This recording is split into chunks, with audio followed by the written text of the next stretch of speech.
This bonus episode takes place after the events of episode 4 and is a crossover with the Supernatural Protection Company. No prior knowledge of that show is required to enjoy this episode, but we recommend that you remain on the line after your call has been completed to learn more about the show.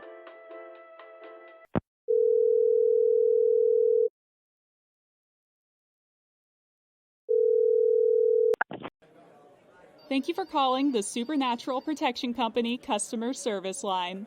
May I have your name, pronouns, and policy number? Oh my god. Someone actually picked up. What? For real? That's surprising and terrifying. Yeah, my name is Cassius. Just Cassius. Pronouns are they, them, and... Do you even have a policy number? Wait, I've got it right here. Okay, it's 193. Why did I bold this? Ampersand 17 104. I do have the policy pulled up, but I'm sorry, the name you provided does not match the information on it. Is the policy holder there with you? Oh, that's right. It's your policy, Lizzie. Do you wanna... I think I'd rather not. You're better at this than I am. Yes, the policyholder is here with me. I'm speaking for her. That's fine. If you could just confirm her full name? Oh yeah, it's Elizabeth Bellinger. You need me to spell that for you? No, that's quite all right. And how may I help you, Cassius? Well, I think I have a few questions first. Okay, the policyholder was gifted this policy before taking a job with VINCULA.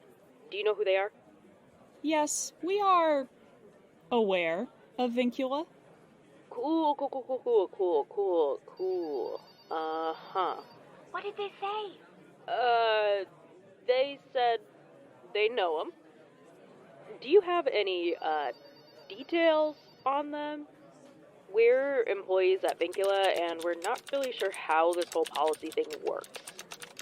I'm sorry, but that is classified information, as we cannot share any details about other policyholders.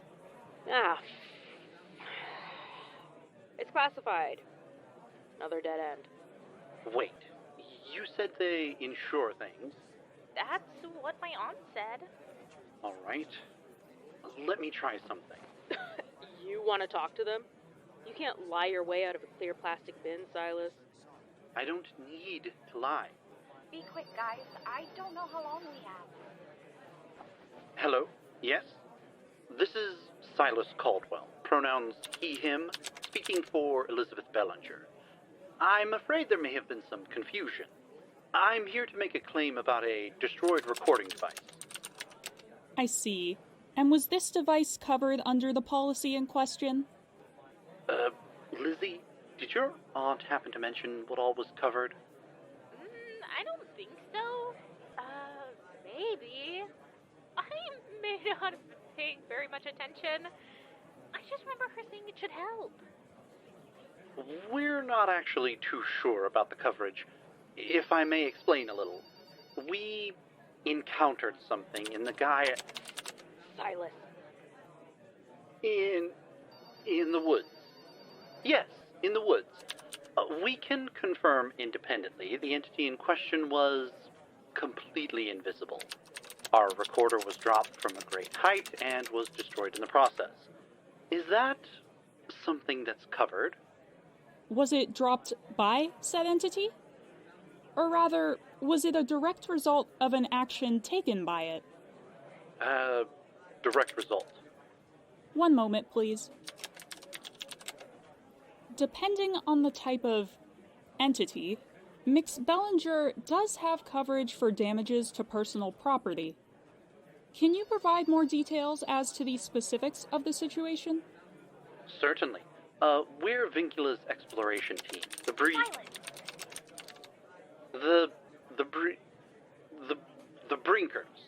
Yes, the Brinker team.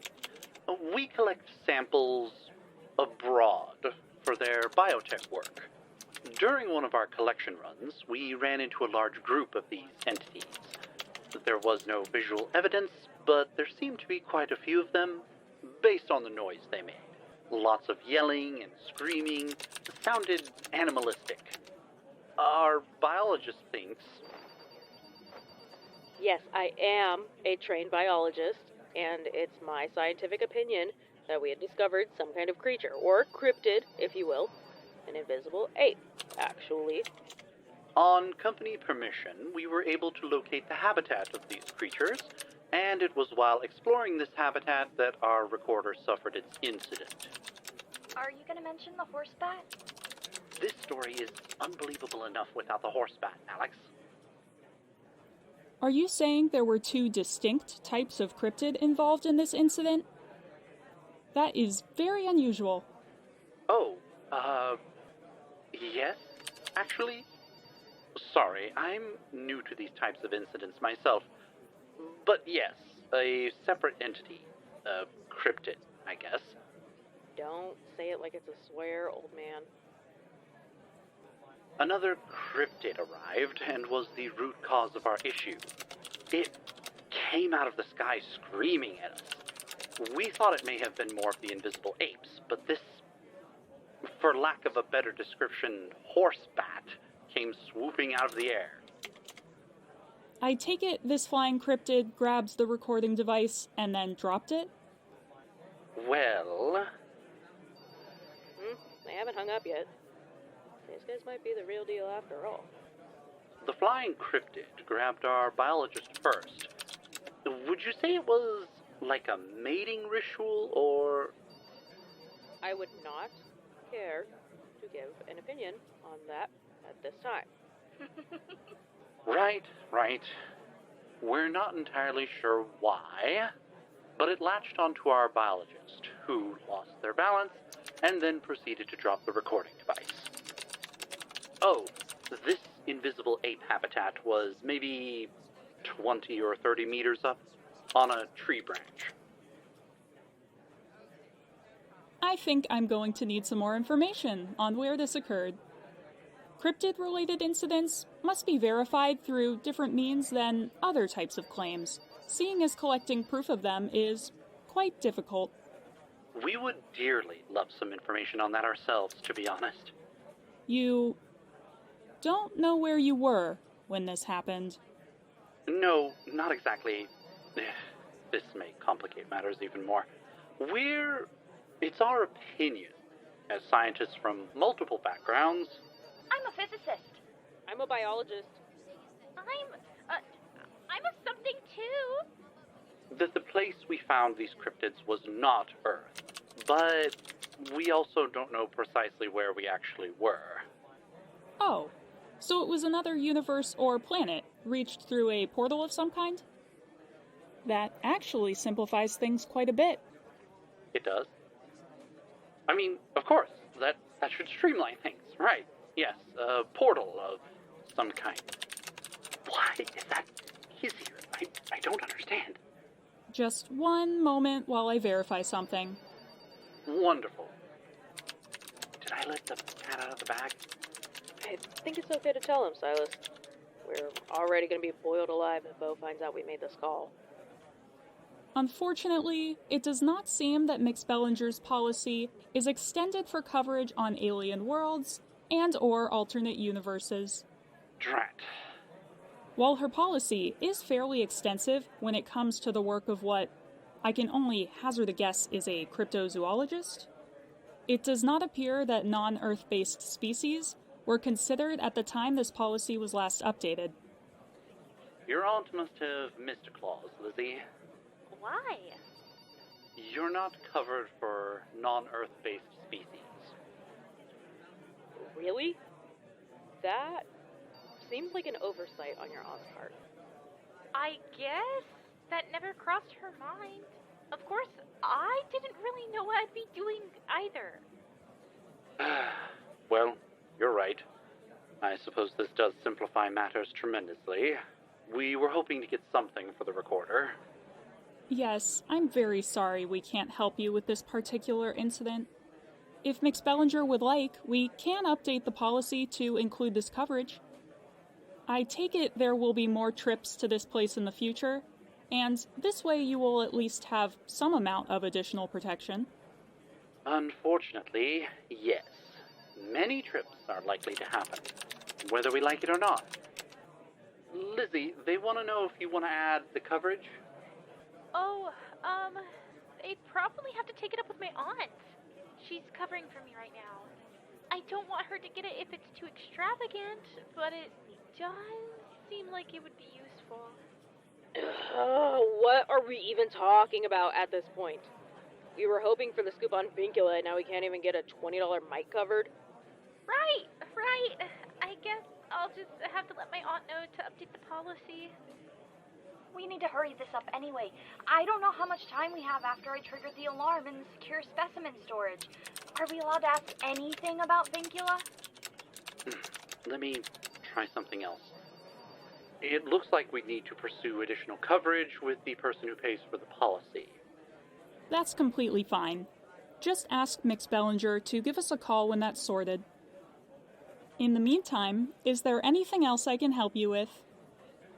Yes, actually. Do you happen to offer life insurance for said non-Earth entity incidents? As a matter of fact, we do. Would this be for a single person or group of people?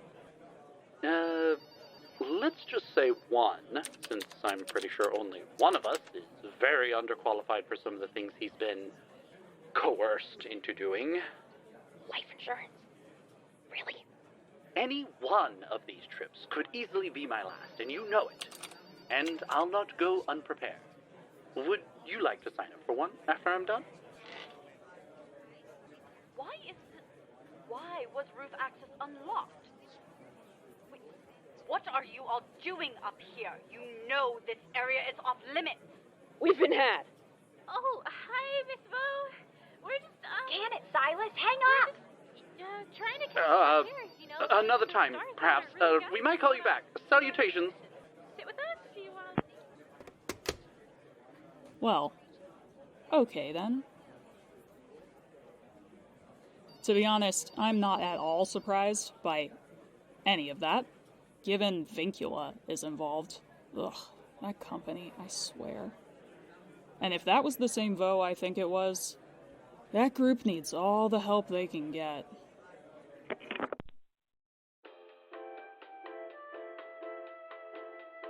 If you or a loved one regularly struggles with paranormal issues, you should check out the other episodes of my podcast, The Supernatural Protection Company.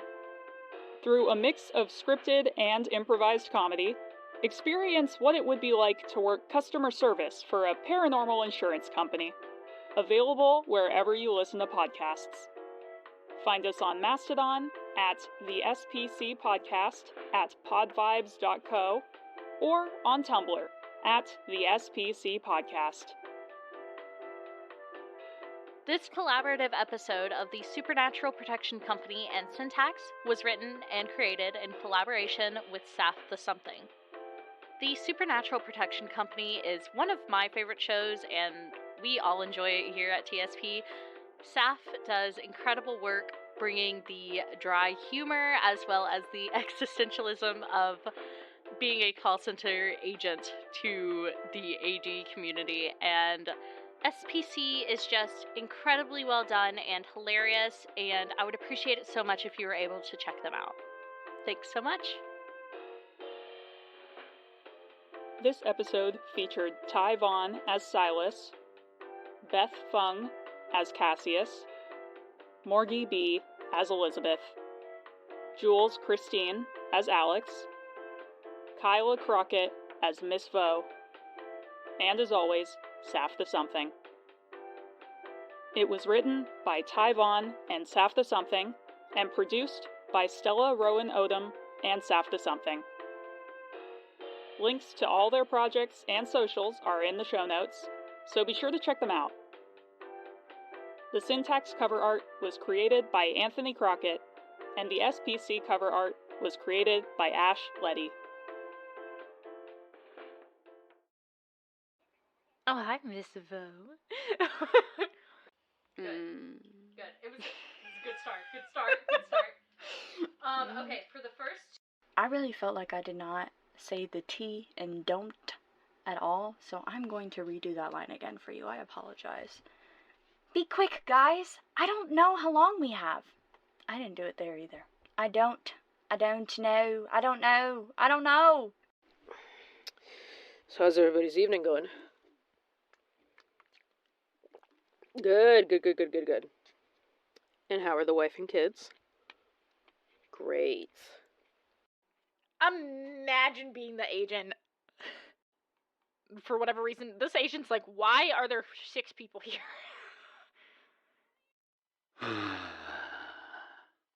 Deep sigh of Silas. Can't spell Silas without sigh, right? Mission failed. Operation unsuccessful.